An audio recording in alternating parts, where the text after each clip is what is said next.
Aire.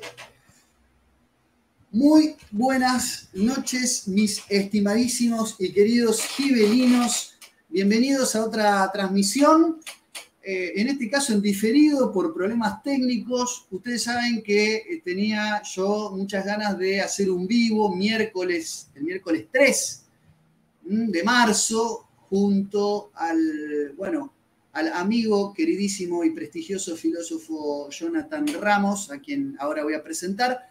Pero yo vivo en una localidad de la provincia de Santa Fe, en las afueras de la ciudad de Rosario, de donde soy oriundo, que se llama Soldini, y de paso también hago el parte, ¿no? Aprovecho este medio para hacer, ya que estamos con un filósofo, para hacer método catártico.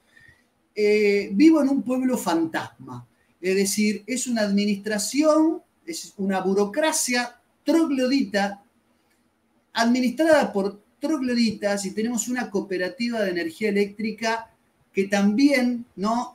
Data, ¿no? del Paleolítico, y cayeron apenas 2 gotas de lluvia y se cortó la luz durante 3 horas porque se quemó una central. Y bueno, eso me impidió transmitir en vivo como los tenía acostumbrados, así que lamento vivir en este pueblo fantasma.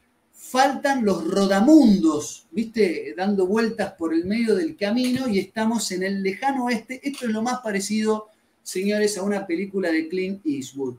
Así que yo les pido disculpas por vivir acá en esta ciudad, en este pueblo remoto, y me siento, como dirían los Beatles, un nowhere man, ¿no? Un hombre de ningún lugar. Estoy en un no lugar, como planteaban los modernos, un no lugar en un no tiempo y en un no espacio, anutópico y anacrónico. Así que, dadas las dificultades técnicas, porque ante una lluvia no tengo energía eléctrica durante 3 horas de reloj, 3 horas y media, aquí estoy, ahora sí, al día siguiente, 4 de marzo, transmitiendo con ustedes junto a mi gran y estimado amigo Jonathan Ramos. ¿Cómo estás? Hola, querido Lucas, ¿cómo te va? Es un placer estar con vos en el Gibelino. Te he seguido cuando estabas en TLB1, te he seguido en esos grandes programas que hiciste, sobre todo el Plan Calergi, que yo lo he conocido con vos y después lo he investigado. Así que para mí es un orgullo estar con vos, Lucas, realmente. Bueno, muchas gracias. Bueno, nosotros tuvimos junto a Ricardo Poguercín, a quien también tengo pendiente invitarlo a este programa, tuvimos una tertulia los tres, recuerdo, muy grata, muy linda, muy amena, aprendí un montón, se aprende un montón con ustedes. Y bueno, y haciendo un poco también esa correspondencia, esos intercambios, me interesaba hablar con vos un tema muy puntual. Estamos con esto de la multiplicación de las bocas de expendio de información que se ha dado durante la pandemia, pandemia, como quieran llamarle. Hay mucha gente que está utilizando las nuevas tecnologías para transmitir desde su hogar, desde su casa. Nosotros, como vos decís, somos de una generación que incursionamos un poco esto de ser youtuber, pero con un formato como el de Tele1. Nosotros íbamos a un estudio de televisión, nos maquillaban, o sea, te espolvoreaban la cara con no sé qué, te sentaban en un estudio de televisión con una mesa, te ponían un micrófono corbatero con baterías y se prendían las cámaras y vos tenías que conducir un programa como si fuera la televisión convencional. Hoy con las redes sociales, con los dispositivos móviles, con, qué sé yo, la posibilidad de transmitir en HD con tu propio teléfono, todos nos hemos convertido en nuestros propios estudios de televisión y se han multiplicado las voces, cosa que yo celebro, porque en ese sentido la televisión histórica, como decía Liceo Verón, está pronto a morir. Yo celebro abiertamente que sean muchas más las voces y que en esta situación del intercambio de públicos y demás, la gente vaya conociendo nuevos actores que tienen algo para decir o algo para transmitir. Pero en ese juego de atomización de las voces, también se han atomizado los públicos. Entonces estamos hoy entrando como en una era de que para tener suscriptores y seguidores, se ha empezado a hacer mucho la lógica del debate, hacer crossover, ¿no? Juntar a dos gentes con muchas seguidores y tratar de cruzar a los públicos, eso suma. Y también he visto que de un tiempo a esta parte ha aparecido la lógica del debate como para, bueno, hay dos grandes potencialidades, se enfrentan a ver quién es mejor, ¿viste? Una cosa así.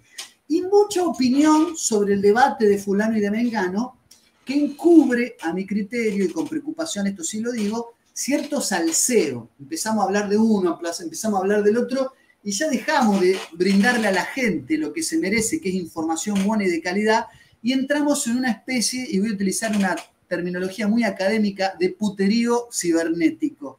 Entonces empezamos a sacarnos mano, uno habla de aquel, y el otro habla del otro, y le mojamos la oreja. Lo que sí me importa, y quería discutir hoy con vos, es que ha aparecido una nueva retórica acerca de indagar sobre las metodologías del debate, cómo debatir bien. Y si hay algo por lo que han destacado, y en este sentido el método socrático, su refutación imayéutica, esto de poner al oponente, al rival, a través de un diálogos, de un diálogo en una situación de aprietos, ¿no? Esta cuestión de Sócrates ridiculizando a Trasímaco en medio de un fogón, a través de su capacidad no solamente de hilvanar las ideas, sino de llevar al otro por un determinado camino, se ha puesto esta idea de cómo debatir bien. Entonces el tema de hoy es pensamiento recto y pensamiento falaz, porque hay como una vorágine también de aprender acerca de cuáles son las formas correctas de llevar a un razonamiento certero, a un razonamiento no solo verdadero, sino también válido, esta cuestión de validez y veracidad, y que está muy imbrincado con la filosofía. La lógica y la filosofía, digamos, se auxilian permanentemente en esta cuestión de producir conocimiento fidedigno y conocimiento verdadero, ¿no? Es también la gran disputa entre sofistas, ¿no? Y podemos decir en la línea que va de Sócrates, Platón, Aristóteles, ¿no? Yo creo que hay mucho para decir, pero ahí se ha puesto el foco en esta idea de que debatir bien es debatir utilizando determinados tipos de metodología de razonamiento. No sé cómo lo ves vos, prima Fachi, quería saber si compartís mi diagnóstico de lo que está pasando. Hay gente que quiere aprender a debatir bien y era un poco ofrecerle algunas herramientas a aquellos que nos están viendo el día de hoy. Sí, en parte comparto el diagnóstico de que evidentemente se ha abierto la posibilidad de que nuestra pieza se convierta en un estudio de grabación. No sé vos dónde estarás, pero yo estoy en mi dormitorio, donde tengo una de las bibliotecas de mi casa. Sí. Y evidentemente, como cuando Gutenberg ha creado la imprenta, cualquier pichiruchi podía publicar un libro, así también, desde que se inventó esto de las redes sociales, cualquier tangalanga puede opinar y decir lo que quiera, ¿no? Y esto se da justamente en personajes como Roxana Kramer, que está muy curtida, entre paréntesis, por las formas discursivas, pero en realidad no tiene nada para decir. Entonces hay que tener cuidado cuando uno estudia las formas de debatir y de ganar debates, pero no tiene nada para decir. Yo siempre digo, en el debate que tuve con Juan Carlos Monedero, por ejemplo, yo decía, bueno, pero si yo estoy equivocado, me encantaría perder el debate. No hay nada más rico para una persona que está equivocada, perder el debate y crecer. Las veces que yo he crecido ha sido justamente cuando yo me he enfrentado con posturas que me terminaron venciendo argumentativamente, y por ejemplo, mi gran derrota fue con Santo Tomás de Aquino, cuando yo desde Foucault, desde Sartre y desde Heidegger traté de cuestionar a mi profesor de filosofía medieval, que es un especialista en Santo Tomás de Aquino, y terminé perdiendo por goleada, imagínate, ¿no? Entonces yo sentí que haber perdido mi lucha contra Santo Tomás me hizo crecer. Y no cualquiera es capaz de valorar la derrota en un debate, sino solo aquel que busca la verdad. Porque en realidad la lógica es una ciencia formal. Aristóteles la llama órganon, está dentro del órgano, es propedéutica, es preparación para la ciencia. Pero bueno, uno puede argumentar lógicamente sobre premisas falsas, porque las premisas están elaboradas proposicionalmente bajo enunciados que tienen la propiedad de ser falsos o verdaderos. Y en realidad el que peca de logocéntrico, es decir, de fijarse demasiado en las estructuras formales, argumentativas. Recuerdo un libro de Schopenhauer que se llama Cómo ganar un debate, donde incluso te enseña falacias o estrategias discursivas o retóricas para poder vencer a tu rival, que era propio de Protágoras o de Gorgias, digamos. Yo pienso que es necesario que nosotros rescatemos el contenido. Y el contenido argumentativo es que las premisas tienen que estar edificadas bajo proposiciones verdaderas para que, ¿no es cierto?, la lógica que estudia las formas válidas de razonamiento pueda concluir con una conclusión verdadera. Porque acá tenemos la diferencia. La lógica estudia la validez del razonamiento, en cambio la filosofía es el estudio de la verdad de las proposiciones. Bueno, nosotros en la época de la posverdad colaboramos con la confusión si solamente enseñamos herramientas lógicas y formales de validez de argumentación. En la universidad se estudia teoría de la argumentación, pero nunca se enseña el compromiso con la verdad. Entonces, la lógica de Aristóteles tiene que ver con la posibilidad de desentrañar el logos interno de la naturaleza. Por eso Aristóteles le llama logos la ordenación que hace de la naturaleza un ente bellamente inteligible. Porque vos fíjate que la palabra cosmos, que significa orden, tiene que ver con la belleza.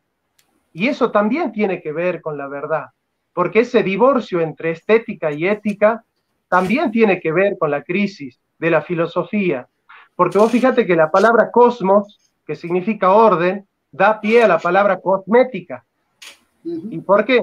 Porque solo es bella una persona que tiene una estructura ordenada en el cuerpo, que tiene una fisonomía armoniosa.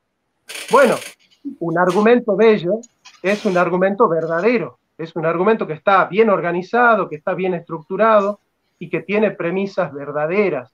En ese sentido, me parece nosotros que recuperar la estructura ilemórfica de la argumentación, es decir, no solo la forma, la morfé, sino también la hyle, la materia, el contenido del cual nosotros estamos hablando, nos permite caracterizar un poco y discernir entre el pichiruchi y el papanata y aquel que tiene algo para decir. Como dice Heidegger, solamente callan aquellos que tienen algo para decir. Los demás hacen silencio. Vos sabés que te agradezco esta introducción, me parece perfectamente válida y necesaria. Vos sabés que yo a Roxana Kramer la llegué a citar en uno de mis libros, en tanto ella reproducía o pretendía hacer aquí en Argentina lo que fue en Estados Unidos Christina Hoff Sommers, o sea, un feminismo que se separaba, ¿no?, del feminismo ideológico y llevaba adelante un feminismo científico. De hecho, ella empezó y se hizo conocida por pegarle buenas barridas de piso a las feministas, estas agresivas, de femibolche, como se le llama, citando los problemas y los primeros casos de la ley de género, ¿no? Lo que eran los agravantes en el derecho penal por género y las discriminaciones que implicaban la ruptura con el principio de igualdad frente a la ley con respecto de los hombres, ¿no? Y yo llegué a citarla, digamos, así muy, muy al pasar, y después me encontré con una decepción atrás de otra, y cuando escuché tu argumentación frente a lo que decía del ser, viste que ahora se habla de gestantes, bueno, ella habla de sintientes, ¿no?, del feto sintiente, me llamó la atención y la verdad que te agradezco esa respuesta que hiciste como filósofo, en tanto filósofo. Ahora, esto del órgano de Aristóteles viste que un poco esto del órgano, la metafísica, la física, un poco se lo debemos a Andrónico de Rodas, que es el gran comentarista. No sabemos hasta qué punto Aristóteles pensó su obra así tan segmentada, pero es verdad que al órgano, donde está toda la cuestión, el análisis que podemos decir es genuinamente lógico, también tenemos el Aristóteles de la retórica, obra esta que está tenida como una obra política, ¿no? El arte de la oratoria, pero que no contradice la utilización de tropas. En la Edad Media, por lo menos en la escolástica, el trivium, ¿no? Lo que tenía que ver con las artes liberales, tenían a la dialéctica, a la gramática y al arte de hablar o retórica entre sus materias, porque saber hablar implicaba también una habilidad. O sea, no todo está en el hablar de tipo, así como estableciendo silogismos válidos, ¿no? Con premisa mayor, premisa menor. A veces también existen algunos vericuetos, la utilización del sorites, muchas veces conocer el epiquerema, es decir, cuando las premisas dentro de un silogismo requieren una fundamentación. A veces la fundamentación hace que no reconozcamos un razonamiento silogístico. Que, como decirte, digamos, todos los filósofos son hombres porque solo los hombres tienen la capacidad de filosofar. Estoy haciendo como una justificación. Luego, Sócrates es un filósofo, por lo tanto, Sócrates es también un hombre. Ahora, esas explicaciones que pueden ir intercaladas en las premisas, que convierten a un mero silogismo en epiquerema, a veces nos hacen como, digamos, nos dificultan la tarea de encontrar un silogismo válido. Lo mismo cuando usamos el prosilogismo, que es que la conclusión de un silogismo es una premisa para otro silogismo. Hay varios silogismos encadenados. Eso es muy interesante también dominarlo.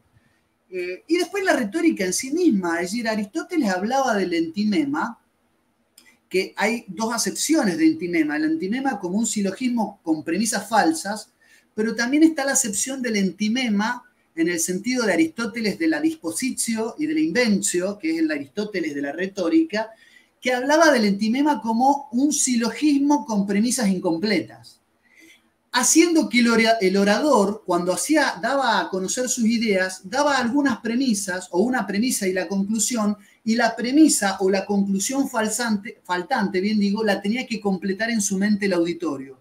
Y esto generaba una sensación de placer y de dominio en la audiencia. Entonces yo te digo, solo los que tengan carnet pueden entrar al club. Yo no pude entrar al club. Luego, el público se da cuenta que yo no tenía carnet. O, al revés, suprimo la conclusión. Solo los que tienen carnet pueden entrar al club. Yo no tengo carnet. Deducirán los que me escuchan que no pude entrar al club. Es decir, suprimir alguna de las premisas para que sea trabajo del que está expectante completar el entimema. La utilización del entimema, Aristóteles no solo no la condena, sino que la pone como una forma retórica genuina a la hora de establecer el arte del convencimiento, el arte de la persuasión. Lo mismo el exemplum, solo que el exemplum va por un camino inductivo, ¿no? Ir de un particular a otro particular por vía de lo general, ¿no? Así como los grandes nadadores tienen que entrenar mucho para alcanzar el éxito, para poder ser un gran filósofo deberás estudiar mucho. Es decir, digamos, hay un particular, el deportista, y otro particular, el erudito, pero hay un general que todo con mucho esfuerzo se puede alcanzar con rigor y disciplina. El exemplum y el entimema son los grandes, digamos, dispositivos que en la inventio Aristóteles propone para el arte del convencimiento y no son elementos que forman parte de su órgano, de su estructura filosófica, lógica, digamos. Y yo veo que hay como una fascinación por descubrir falacias. Yo veo muchos analistas de los debates que dicen, bueno, acá dijo una falacia, acá dijo otra falacia, y tratan de ver cuántas, o sea, la mayor cantidad de falacias en la menor cantidad de oraciones posible, y eso los hace mejores analistas de discursos o de debates. Y a veces no es así, porque la mente humana y la forma de la oralidad utiliza tropos, utiliza atajos, utiliza figuras retóricas. Por darte un ejemplo, la metonimia. Sería ridículo que alguien me diga, dame un vaso de vidrio con agua. Dame un vaso de agua. Ahí utilicé un puente, o sea, así nos expresamos y está bien. La sinécdoque, la parte que remite al todo. Tengo 3 bocas que alimentar. ¿Qué viene en la boca sola? Al lado mío, no, son mis hijos. Leí a Freud, ¿qué estaba todo tatuado? No, leí la obra de Freud, pero se entiende que a veces tomamos atajos para poder expresar nuestras ideas y esto podrían llegar a parecer razonamientos endebles o razonamientos que pueden llegar a utilizar la lítotes. Es maravilloso para mitigar y con elegancia a veces suprimir al otro, negar para afirmar. No fue mucho, no fue poco lo que hablaron las mujeres locuaces. Quiere decir que hablaron muchos. Cobos, cuando votó en contra de la 125, dijo, mi voto no es positivo. No dijo mi voto es negativo. Utilizó la lítotes para mitigar, para menguar, porque estaba en una situación de mucha presión. Bueno, el hipérbaton, cambiar el orden lógico de las expresiones. Me parece que son recursos válidos a la hora también de persuadir y generar elegancia y estética a la hora de hablar. O sea, el arte de la palabra tiene una ética, pero también tiene una estética. El calambur, famosa es aquella anécdota que cuenta que Francisco de Quevedo ganó una apuesta porque Isabel de Borbón, la primera esposa de Carlos IV, de Felipe IV, perdón, en España, era una mujer muy formada, de un carácter, un temperamento muy grande, pero era cojitranca, es decir, rengueaba de una pierna y no le gustaba que nadie haga mención de su defecto físico. Y Francisco de Quevedo, el gran literata, jugó una apuesta, una cena, a que él le iba a decir en la cara a la reina que era renga. Y en una plaza se presentó ante ella, él ya era conocido, ella lo recibió y fue con flores. Y le dijo, entre el clavel blanco, ¿no?, y la rosa roja, su majestad escoja. Y la reina con beneplácito recibió el ramo de flores, pero le dijo en la cara, usted escoja, utilizando el calambur, ¿no? Y todos despansándose de la risa de la apuesta que él acababa de ganar. Digo, el arte de hablar tiene triquiñuelas y estratagemas que son válidas y que yo creo que ya, de algún modo, el mismo Aristóteles, el gran maestro estagirita, aceptaba a la hora de poder transmitir las ideas. Entonces, me parece a mí, no sé qué pensás vos, no se trata solo de identificar falacias. Hay falacias por anfibología, es decir, por ambigüedad de las premisas o de las palabras. Hay falacias por tautología, porque son pensamientos circulares. Pero no es solamente el recto. Imagínate todos hablando con silogismos. Y bueno, esta es mi premisa mayor. Luego, ergo. Me parece que en el arte de hablar todo se puede mezclar. Y para identificar una falacia también tenemos que entender que es necesario, en el arte de persuadir, utilizar los elementos que la oratoria y la retórica también nos brindan. Así que bueno, no quiero llevarme puesto un poco la discusión, te quiero escuchar un poco, Jonathan. Sí, en realidad lo que hace Aristóteles es un poco reaccionar a Platón. Platón, con respecto a los sofistas, siempre fue muy reacio. Quizás en el Gorgias, ya en los diálogos tardíos de vejez, Platón trata un poco de revisar su postura cerrada con respecto a la dialéctica. Pero, sin embargo, Platón siempre se mantuvo al margen de los estratagemas, de las maromas de los sofistas, ¿no? Que, según Platón, bueno, ultrajaban la verdad, ¿no? Entonces, el sofista era el que vendía la verdad en las plazas públicas y el filósofo era el que amaba la verdad, ¿no? Sin embargo, Aristóteles, ya tomando un poco de distancia con respecto a Platón, obviamente en la retórica él va a tratar de recuperar un poco el legado de los sofistas, claro, a la manera de Aristóteles, haciendo lo que yo llamo una interpretación asimilante de la estructura formal y retórica de los sofistas. Y en este sentido Aristóteles va a diagramar la argumentación en tres grandes bloques: el ethos del discurso, que es el contexto, el ambiente en el que se da un discurso. Claramente, por ejemplo, cuando Franco ingresa en la Universidad de Salamanca, lo tenía como rector a Miguel de Unamuno, y Unamuno le dice a Franco: podéis vencer, pero no convencer. Venceréis porque tenéis la fuerza bruta, pero no convenceréis porque no tenéis razón ni derecho. Yo soy el príncipe de la razón y este es mi templo, le dice Unamuno a Franco. Bueno, ese discurso, esa argumentación que da Unamuno es elogiada por los filósofos porque justamente el contexto en el que dice eso Unamuno no es el joven revolucionario que desde su casa por Twitter quiere cambiar el mundo con 100 palabras, ¿no? Entonces, ese contexto le da densidad ontológica al discurso. Después tenemos el patos, que es el énfasis, la pasión, el patos, la pasión con la que el, el sujeto puede argumentar su postura. Y en general, bueno, eso es lo que trata de rescatar Aristóteles, el ethos y el patos, porque claramente Platón solo se había quedado con el logos, con el aspecto formal de la idea. De hecho, eidos es aspecto visible, aspecto formal de la cosa, ¿no? La idea es el aspecto formal de la cosa.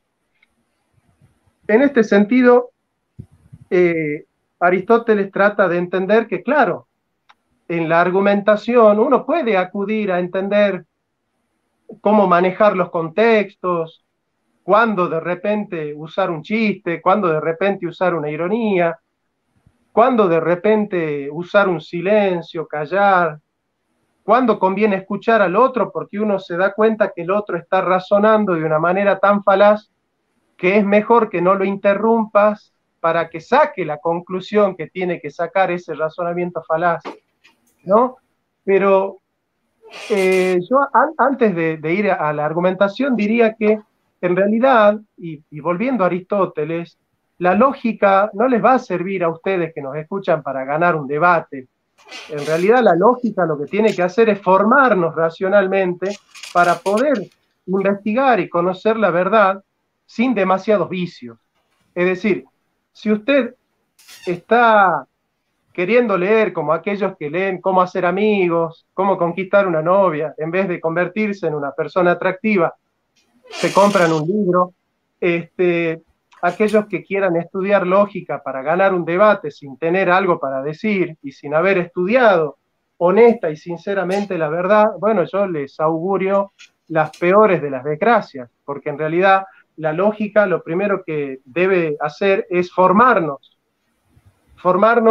en las formas discursivas, en las formas de discurrir, en las formas en las que discurre el pensamiento, con el objetivo primero de tratar de desentrañar la esencia de la realidad.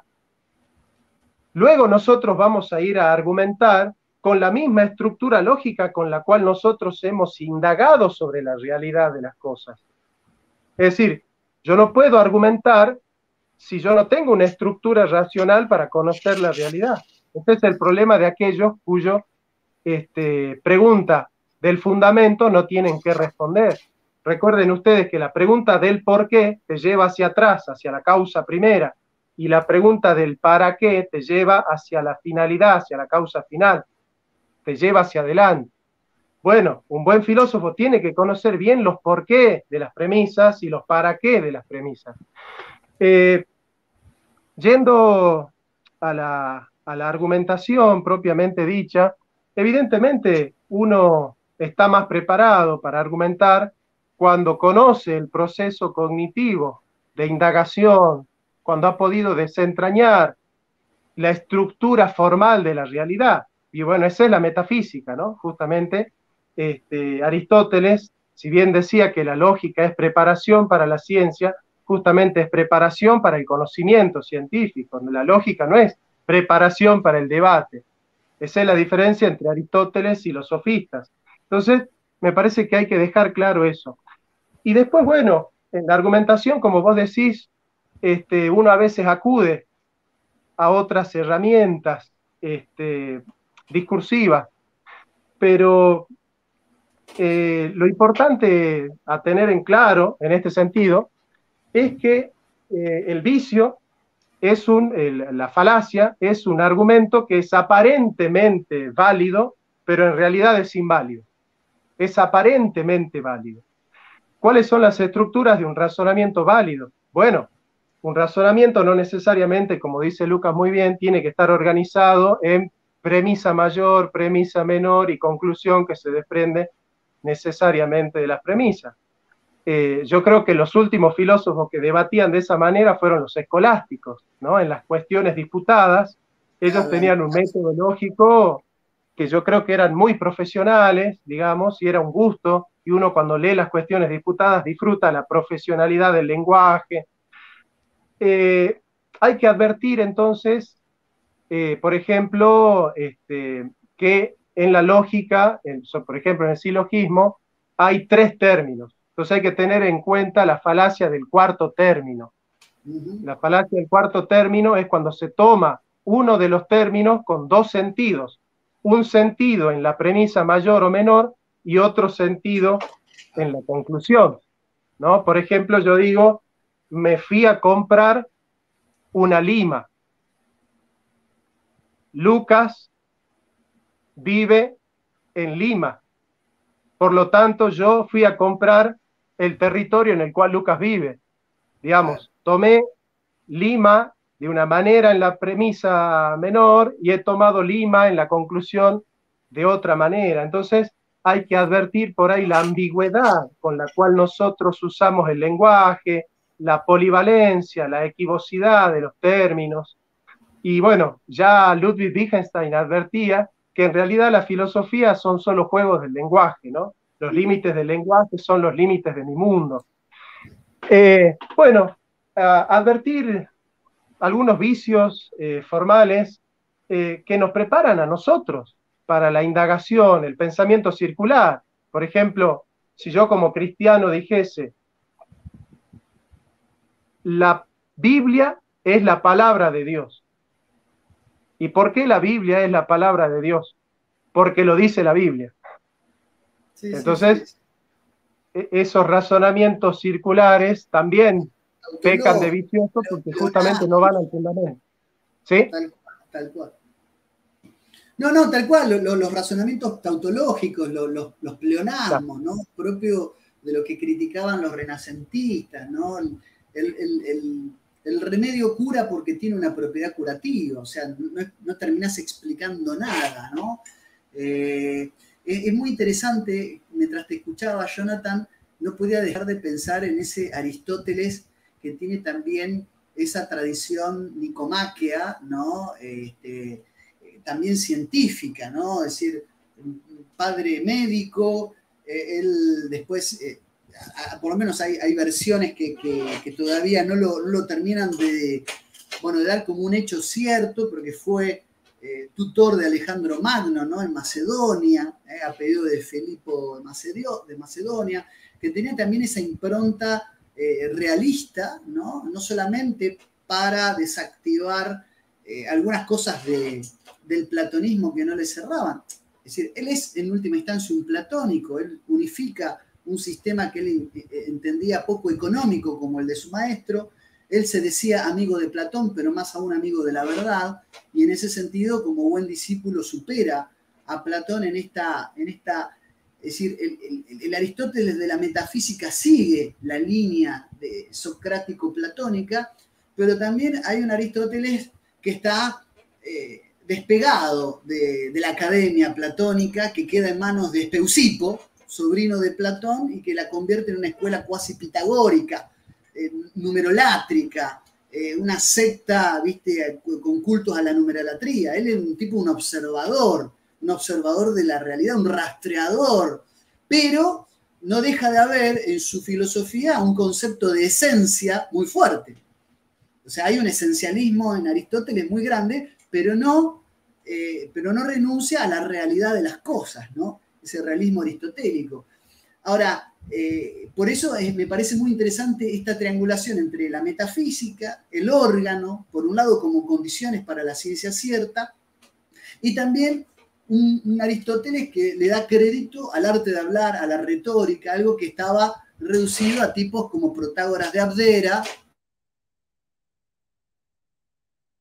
No se conoce nada de su obra, pero que eran sofistas que tenían esta capacidad, ¿no?, de gustar, de embellecer las palabras y con eso conquistar audiencias, conquistar al público.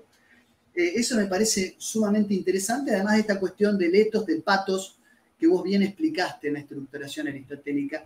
Ahora, vivimos, como decís, en un universo de la posverdad, ¿no? Desde Chaim Perelman y su Tratado de la Argumentación, la nueva retórica, sin duda, los giros que la misma filosofía ha dado, vos nombraste a la filosofía analítica, ¿no?, de Ludwig Wittgenstein, que encima, ahí, viste, hay que distinguir entre el primer y el segundo Wittgenstein, el del Tractatus y el de Investigaciones Filosóficas, pero si nos quedamos con este segundo, de que, viste, en realidad el mundo de la verbalidad y de la oralidad es a lo que en definitiva se reduce todo. Los límites de la palabra son los límites de nuestro mundo. Eso es muy interesante. Es una filosofía con cierto escepticismo, ¿no? Que le desprovisiona a la filosofía de toda esa pretensión de darle univocidad semántica. O sea, es decir, que las palabras tienen una univocidad semántica. En realidad las palabras son tan polisémicas y además las palabras tienen un uso práctico. Es decir, la filosofía ha tomado, la historia de la filosofía ha tomado la palabra como con un peso específico propio. Y en realidad el valor de uso de la palabra es lo que ha primado en la historia. Entonces, vivimos en un mundo de posverdad donde toda aquella edificación está como construida sobre lodo, sobre arena movediza. Entonces hay que tener mucho cuidado, ¿no?, a la hora de debatir y a la hora de ver cuándo hay un razonamiento recto, cuándo hay un pensamiento correctamente construido. Bueno, eso es muy difícil si uno no está de alguna manera consustanciado con la lógica del pensamiento, ¿no? Heidegger dirá, la esencia de la verdad es la estructura de la verdad de la esencia, y no es un pensamiento circular. Vamos a ver esto. Primero quería hacerte un comentario con respecto a esto de entender el contexto de la argumentación, entender también el género literario. Yo, por ejemplo, he presenciado, no sé si ustedes saben por ahí, la estructura argumentativa de Santo Tomás de Aquino está dada por la quaestio, la cuestión a tratar, la responsio, son, digamos, la manera que tiene de responder a base de la autoridad Santo Tomás a lo que se propone como temática, y la vía resolutio, la solución final a la temática, que es ya la postura argumentativa racional de Tomás de Aquino. Pero mucha gente toma la responsio o toma la quaestio, el parecería que el hombre es un ser inmortal porque tal y tal cosa, bueno, como si fuese la postura de Santo Tomás, ¿no? Entonces, entender la estructura literaria, entender la estructura formal del texto es muy importante. El contexto, el género literario. Por ejemplo, si alguien escucha a un padre que tiene a su hijo en brazos y le dice, te voy a comer, y lo está besando, llama a la policía y dice, acá tengo un vecino que es antropófago, está comiendo al hijo, no está entendiendo el contexto, ¿no? Entonces, por ahí, entender el contexto en el cual se da una argumentación nos priva de hacer bochornos, como por ejemplo querer corregir a Agustín Laje por reírse, y para eso apelar a un científico en Oslo, ¿no? Como que Agustín está equivocado porque un científico en Oslo dice otra cosa, digamos, ¿no? Eso es muy bien, pero con respecto a la esencia de la verdad, evidentemente nosotros estamos ante la metafísica imagen del mundo, donde solo importan las formas más que el contenido, hay un predominio de las formas y no sobre el contenido.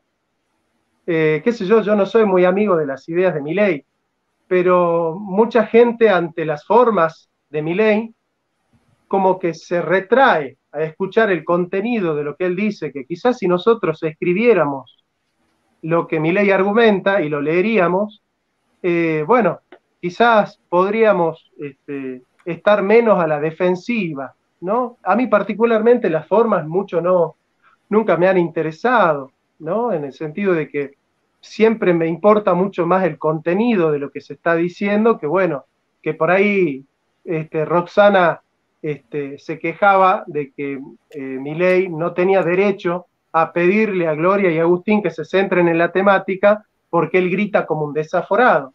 Bueno, uno puede gritar como un desaforado y estar atento a la temática. Y uno puede, como hace, por ejemplo, Roxana, decir una burrada elegantemente, con buenos modales argumentativos. Entonces, no me voy a cansar de decir que tenemos que parar un poco con el imperio efímero de las formas y tratar de concentrarnos más en el qué estamos diciendo cuando decimos lo que decimos, ¿no? Entender de alguna manera qué son las cosas, ir a las cosas mismas. El llamado que hace la fenomenología de Husserl es un llamado del realismo a salir de los a prioris, a salir de todos aquellos esquemas que resuelven, independientemente de la realidad, la estructura de la realidad, porque en realidad argumentar por argumentar, debatir por debatir, hablar por hablar, es el veneno que pulula hoy en día en las redes sociales, ¿no? La Neugierigkeit, las habladurías, el Das Man, el se dice, el anonimato. Bueno, ¿de qué me sirve ganar a mí un debate si lo que voy a decir yo es lo que se dice? ¿No? Yo no dejo de pensar en Roxana, que ella es maestra en la lógica, y dice, bueno, se suele decir que una entidad no sintiente no es un ser humano. Y dijo así, se suele decir, se suele pensar, solemos pensar. Bueno, Heidegger, ¿qué diría? Roxana está en la estructura del Das Man, en la estructura del se dice.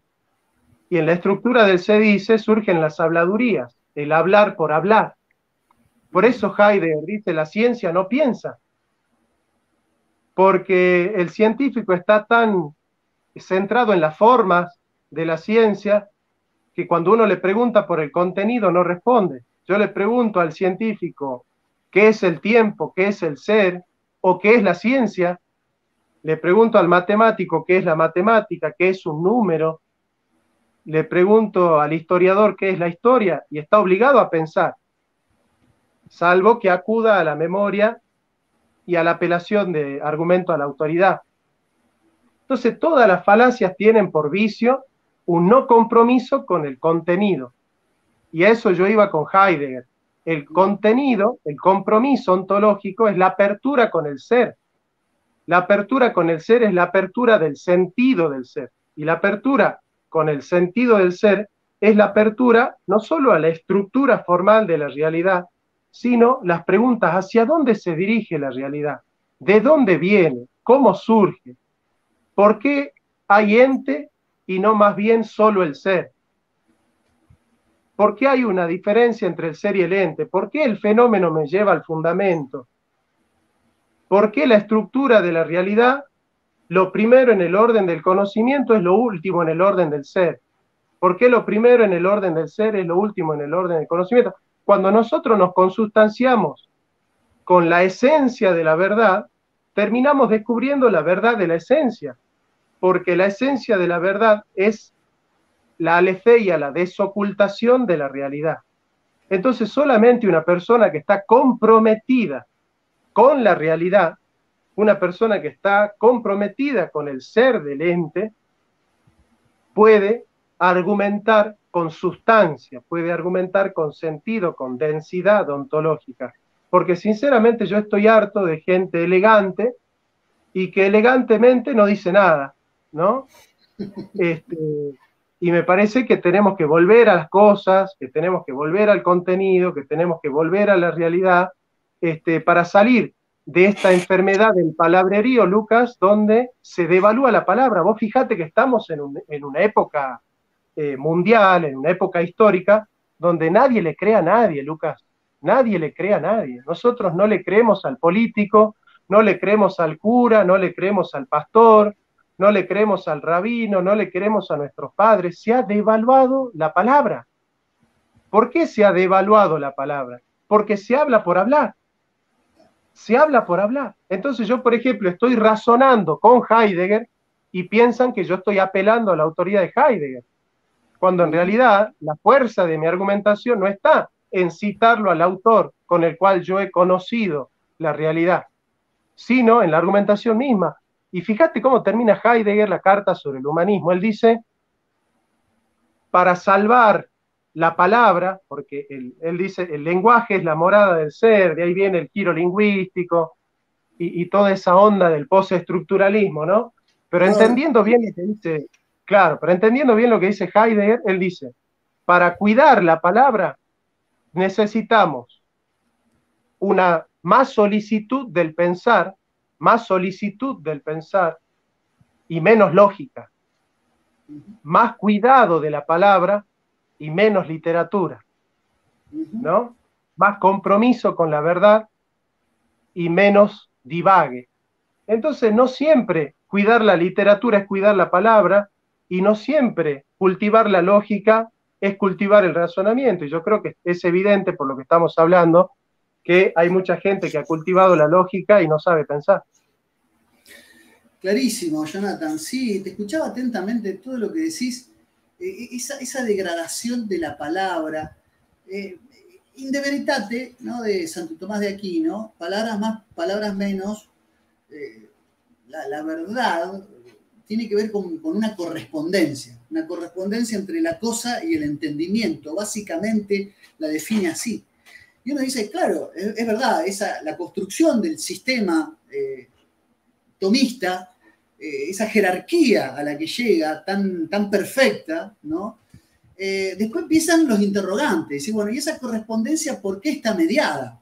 Acá vos hablabas del contexto, ¿no? Cuando ponías el ejemplo del bebé, yo me acordaba de los textos de Ducrot acerca de los presupuestos y los sobreentendidos. Una misma expresión, de acuerdo a un contexto, pueden significar varias cosas, ¿no? Como una pareja de tórtolos que van caminando por la calle y la dama exclama, ¡ay, qué hermosas flores! ¿Qué está queriendo decir esto? ¿Regálame unas flores? ¿Qué está queriendo? ¿Está pidiendo algo sin formularlo en forma de interrogante? Es decir, ahí aparecen los cuestionamientos. Pero del giro lingüístico, yo hablaba de Richard Rorty, bueno, Jean Genet, es decir, todo lo que es la filosofía que viene de la mano, como decía Clifford Geertz, de géneros confusos, porque llegamos a una era donde aparecen autores como Michel Foucault, que vos decís, ¿qué es Michel Foucault? ¿Filósofo?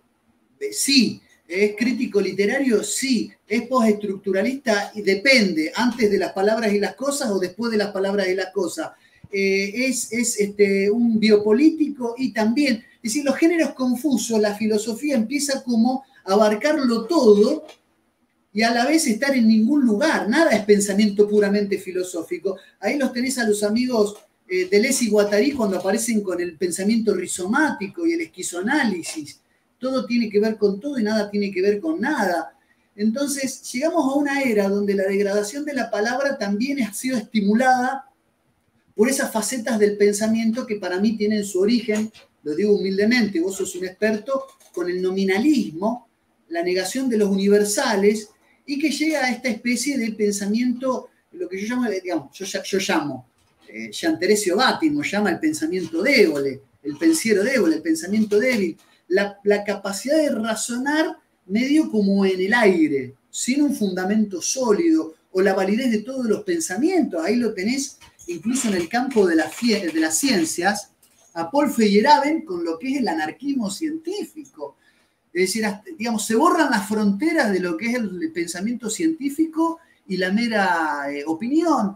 Entonces, vivimos en un mundo que hoy está muy salpicado y muy vapuleado, y donde el descrédito y la desconfianza y el relativismo escéptico priman, ¿no? Hoy es como que nos han fusionado a Pirrón de Elis y a Protágoras de Abdera, ¿no? Uno decía, el conocimiento no es posible, escepticismo total, y el otro decía, el hombre es la medida de todas las cosas. O sea, un relativismo ha llevado al escepticismo absoluto. Estamos medio como, yo lo tiro como un interrogante, pero estamos medio como el uróboros, la serpiente que se come la cola, ¿no? Una cosa no ha llevado a la otra.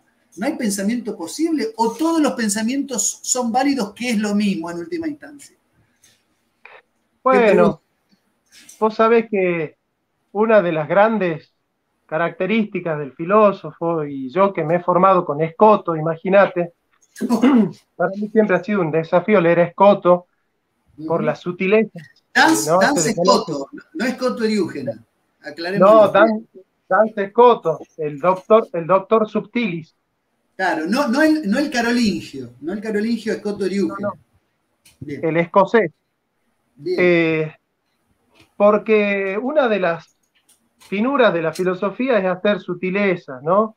Además que lo propio del sabio es ordenar, como dice Santo Tomás de Aquino, ¿no?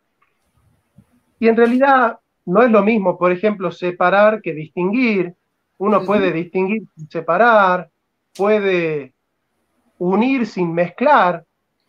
No es lo mismo una buena unión que una mezcolanza, dice Platón.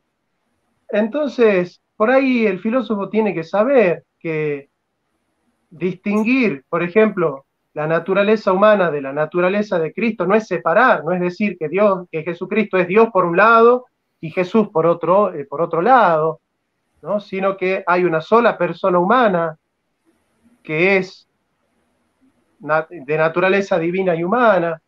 Bueno, es ese tipo de sutilezas en el análisis tienen que ver patológicamente, en el sentido del patetismo, con un espíritu sosegado, con un espíritu calmo. Es decir, nadie puede ir con ansiedad a desentrañar la estructura de la realidad. Hay que hacerlo con mesura, con calma, con diligencia, con esfuerzo, con sacrificio. Y de a poco, en esa apertura, nosotros vamos a ir conociendo lo que son las cosas, porque en realidad la filosofía no es una especie de pasillo donde hay góndolas y nosotros vamos a esas góndolas a recolectar las opiniones de los filósofos. La filosofía no es esa capacidad de recolectar como doxógrafos las opiniones de uno y del otro y decir, bueno, a mí me gusta esta opinión, no, a mí me gusta esta otra. Bueno, pero a mí me gusta Derrida, no, pero yo soy más de Lacan. Sí. En realidad, muchos en filosofía hacen eso. Entonces, claro, uno cuando hace eso en filosofía, después termina diciendo, y yo estoy a favor del aborto porque los libertarios están a favor del aborto. Entonces, como yo soy libertario y los libertarios están a favor del aborto, por lo tanto yo estoy a favor del aborto. ¿A vos te parece que esa es una argumentación? Increíble, ¿no? Pero es verdad. Y aparte están las hinchadas. El que tiene más hinchada y más suscriptores tiene necesariamente un mayor poder de choque y por lo tanto está del lado de la verdad. Lo he escuchado, lo he escuchado. He escuchado gente contabilizar la cantidad de suscriptores que tiene, no la cantidad de libros escritos, publicados, sino la cantidad de suscriptores que tiene este Baquel, ojo, cantidad de libros escritos, puede escribir basura y publicar basura, tampoco es parámetro de veracidad, ni credibilidad, ni autoridad. Pero fíjate vos qué tan bajo hemos caído, que he encontrado el culto numerolátrico a los suscriptores para autoadjudicarse la autoridad respecto de determinada cual verdad, ¿no? ¿Cómo puede ser que pase esto, Johnny? Vos que sos un tipo que aparte se ha quemado las pestañas, ¿no? Con libros y libros, y encontrar esta nueva vorágine, decir, bueno, mira, pero mi barra brava es más grande, así que yo tengo razón. He sido más aplaudido. ¿Te acordás de esos concursos donde la pareja de bailarines, que la pareja más aplaudida era la ganadora? Bueno, esto es lo mismo. Bueno, hemos caído tan bajo. A mí me pasó porque yo cuando te invité a formar parte de una entrevista con Poviersin en mi canal, yo en mi canal tenía 800 suscriptores y yo no te vi muy preocupado. Yo no te vi muy preocupado en que a mí no me seguían ni los perros, porque yo sabía que vos ibas por otro lado.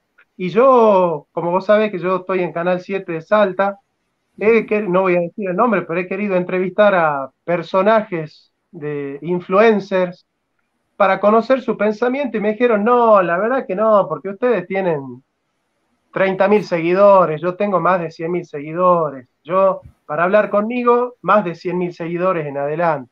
Bueno, eso tiene que ver con el compromiso. Vamos a volver siempre a este razonamiento ético, que es el compromiso, ¿no? Un compromiso con las formas, con los medios y no con los fines, ¿no? Porque Augusto del Noche ya lo decía muy bien, Lucas.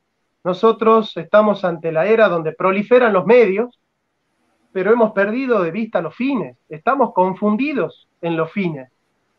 Porque vamos a razonar como un libertario, Lucas. Hay una pregunta que el libertario no la puede responder. O sea, técnicamente hay una pregunta que si el libertario te la responde, en el mismo momento en el que te responde la pregunta, deja de ser libertario. Hay una sola pregunta que el libertario no la puede responder, es más, no la debe responder. Él tiene que decir, el libertario, ante esa pregunta, yo a esa pregunta no la respondo. Y tiene que ver justamente con los fines. Fíjate vos cómo estamos perdidos en los fines.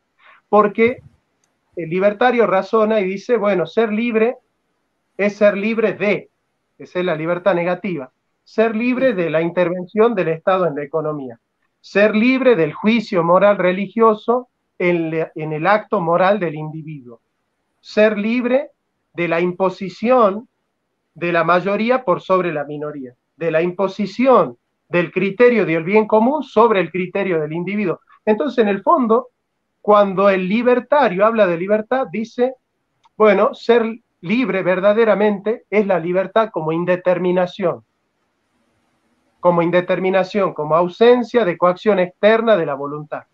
Pero si vos le haces la pregunta por la libertad positiva, por la causa final de la libertad, no te puede responder. Si yo te pregunto como libertario, ¿para qué el hombre es libre? ¿Para qué el hombre es libre? No si de qué el hombre es libre. Sí, yo sé que vos para poder ser libre, para poder buscar una finalidad, es necesario que tu voluntad no esté coaccionada. ¿Estamos de acuerdo? Que la libertad como indeterminación es una condición necesaria para la libertad positiva. Pero cuando yo le pregunto al libertario, ¿el hombre para qué es libre? ¿Qué me puede responder un libertario? Si me responde, deja de ser libertario, porque la finalidad de la respuesta puede ser o relativa y se disuelve el libertario como posmoderno, o puede ser una finalidad natural. Ahora, si es una finalidad natural, entonces está obligado el libertario a estudiar profundamente la naturaleza del hombre y entender que hay un solo para qué que no requiere más preguntas. Si yo te pregunto, Lucas, ¿vos para qué estudiás? Bueno, para aprobar la materia. ¿Y para qué querés aprobar la materia? Y para recibirme. ¿Y para qué querés recibirte? y para tener el título. ¿Y para qué querés tener el título? Para trabajar. ¿Y para qué querés trabajar? Y para tener lo necesario para poder desarrollar mi vida sin necesidades básicas. ¿Y para qué querés resolver tus necesidades básicas y vivir lo más cómodamente posible? Y me respondes por último, y porque quiero ser feliz, para ser feliz. Yo quiero trabajar y tener las necesidades básicas cubiertas para ser feliz.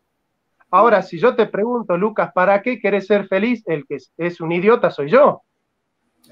Es una pregunta idiota, preguntar ¿para qué querés ser feliz? ¿Por qué? Porque la felicidad es un fin en sí mismo. Sí, sí, es un estado de plenitud, no, no es un medio, hay finalidad en sí mismo, cosa que no pasa con la libertad. Por eso para mí es una pregunta tan fácil porque no soy libertario. Porque para mí, a ver, la libertad, que uno no desprecia la libertad, uno no niega la libertad, pero no la concibe en sentido negativo. No hay negatividad de la noción de libertad. Nosotros buscamos la libertad en la verdad.